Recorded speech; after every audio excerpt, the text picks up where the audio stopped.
My name is Marcus, and I work as a night shift security guard in an old office building downtown. It's the kind of place where the lights always hum and flicker, where the silence at night is so deep it presses against your ears.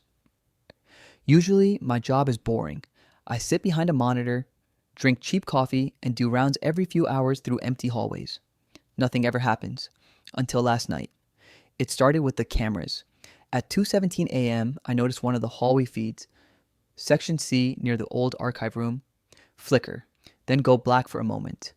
When it came back on, there was something wrong. There was a faint silhouette at the end of the corridor. I thought maybe it was a glitch, static interference, but then I checked the same hallway with my flashlight during my patrol. There was no one there, but it felt wrong. The air was heavy, like something was watching me, and the red emergency light at the ceiling, the one that was never used in Aoirino, was flickering softly. I turned around to leave, and I swear I heard a second pair of footsteps behind mine, perfectly in sync. I tried to laugh it off when I got back to the office. Get a grip, Marcus, I told myself, but when I rewound the camera footage again, my blood turned cold. This time, the hallway wasn't empty. There was a man in the video, standing with his back to the camera, not moving, not walking, just standing. Still. Too still. I blinked, fast forwarded. In every frame, he was a little closer. Same position, never walking, but getting closer and closer to the camera. I paused the last frame. He was staring right into the lens. His eyes were glowing white. I jumped up from my chair. Something was wrong, very wrong. Then, the lights in my office cut out. I reached for my flashlight. Nothing. My phone, dead. Everything around me, dead. And then I heard the unmistakable sound of breathing behind me. Slow, heavy. I turned around. The hallway was pitch black except for that faint, stuttering red emergency light. And then I saw it. The man, standing at the end of the hallway.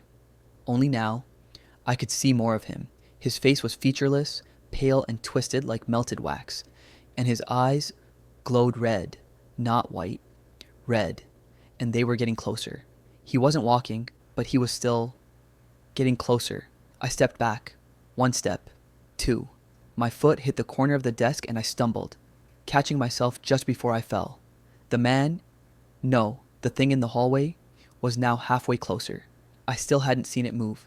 The red light above flickered again. For half a second the hallway went pitch black, and when it came back on, he was standing just 5 feet away. I could finally hear it now. Not breathing, not footsteps, but a low, wet, crackling sound, like bones being bent the wrong way.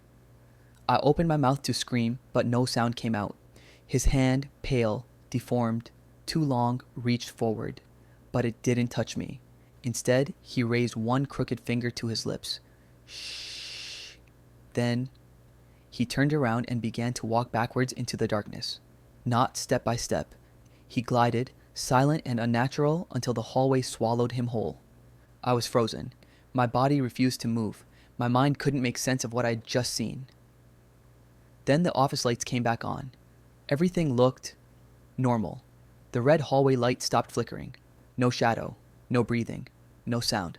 But the cameras, they were all off, except one, Section C. And on that feed, there was a single line of white text burned into the screen. Now you know I'm real. And they were getting closer. He wasn't walking, but he was still getting closer. I slammed the office door shut and locked it with shaking hands. My breath came in sharp bursts, fogging up the tiny glass pane in the center. Then, the hallway light stopped flickering. Silence. I stared at the monitor. It was black. But suddenly, a soft knock tapped on the office door. Not a pounding, not a slam, just a gentle, rhythmic tap. Once, twice, 3 times. Then it stopped. I didn't move. I didn't breathe. I didn't blink. I waited and waited. Then I heard it. The breathing. Slow, wet, heavy. But this time, it wasn't outside. It was behind me, inside the office. The breathing was behind me, inside the office. I turned slowly, but there was nothing. Just a dim reflection of my own terrified face in the black monitor screen. The lights buzzed overhead, but they were dimmer now. More orange than white.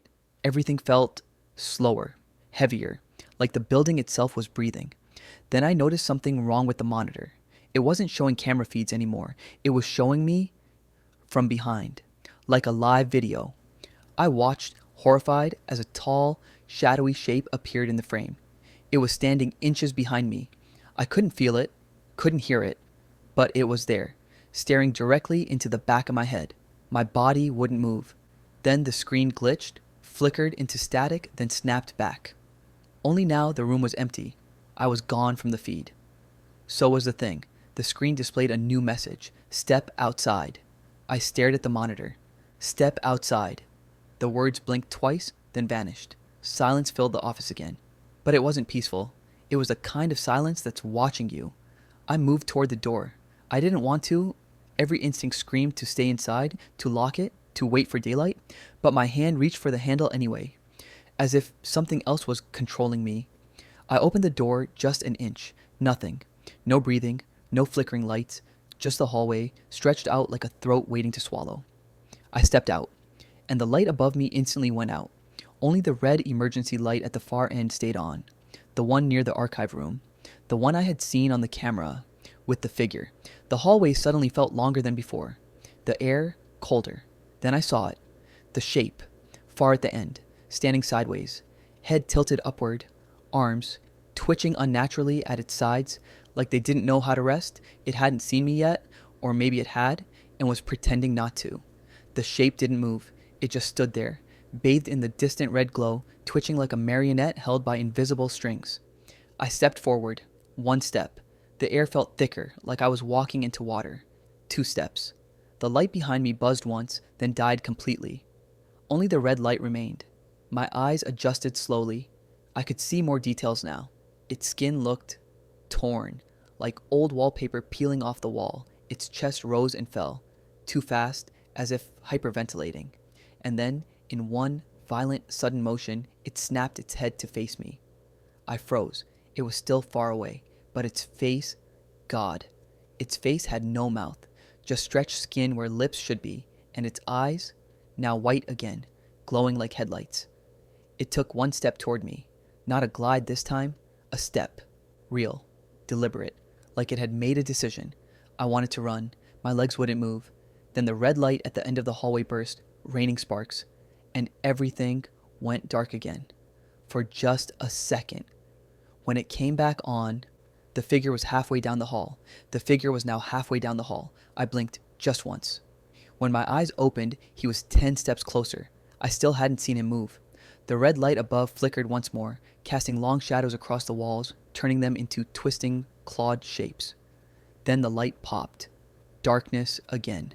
And in that instant, he was right in front of me, his face inches from mine, no mouth, just skin, eyes white and burning, and behind those eyes, something endless, something that knew me. I tried to scream. I couldn't. His hand reached toward my chest, long, bony fingers curling in like talons, and touched the center of my shirt. I felt a pulse, not mine, his. A single word entered my head, not spoken, injected. Stay, and then everything went black. I woke up in my bed, daylight outside, birds chirping, my alarm buzzing. Had it been a dream? I sat up, confused, drenched in sweat. I grabbed my phone, 2:17 a.m. Tuesday. My calendar showed no missed work, no security job, nothing, like it never happened. Then I noticed something new in the corner of my room, a red emergency light, just like the one in the hallway. It flickered once, then again, and on the wall beneath it, scratched deep into the plaster, were 4 words. You never left, Marcus.